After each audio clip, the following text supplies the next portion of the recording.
Assalomu alaykum hurmatli obunachilarimiz. Tilla metalda yangilikning bombasi bunga qarang. Buning ozgina budir-budir bir teksturalari bor ekan, lekin buning yilma yangi to'lqin berib qoladigan emas. Qaling'i 3,5 chiqadi. Narxini eshiting. Narxi 60 ming so'm 1 metri. Voy, dum yomon xil, lekin bu qaling'ina umuman to'lqin bermaydi. Haqiqiy high-tech variantdagi mogri bilan ishlansa dum cho'tki chiqadiganini kelibdi, lekin zakaz berib oldirdik buni. Ustalar şu zakaz verdi. Bizler hem zakaz verdik, aldırdık. Bir de prostoyunu göstermem sizlere.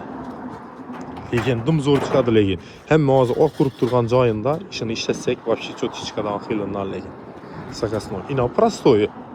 Bula yani 38 bin so'm 40 bin so'mlıkı bu. Görün. Prostoy deyəndə prostoy emas. Normal ne? Valna basıb zətilsə zakonlu buladı. Lekin bu səhət tokuraq günüydü. O matvirak, teksturalı. Bu da xalasa. Yine arzon patologlar kime gerek olsa yüzlerden patolog iş yaparsek mutu oladı. Bir kvadrat 100 bin so'mlarda aylanadi bunun. Topulu persiya hizmetleri içinde şunun aylanıp baradı bula. Yine birlerde her xil teksturaları var. Doxlasa. Göremiz. Tilla metal beraber işarəni Qazaqstan nomer 1 desem lekin xato gap bo'lmaydi, lekin xudo xolasa. Xato olsa kommentariyada yozib ketinglar. Yo Qozog'iston bundan boshqa joyda bo'lmayapti. Ko'ring ham. Dum zo'rlaydi. Beraber elde de yürüsen ösesene.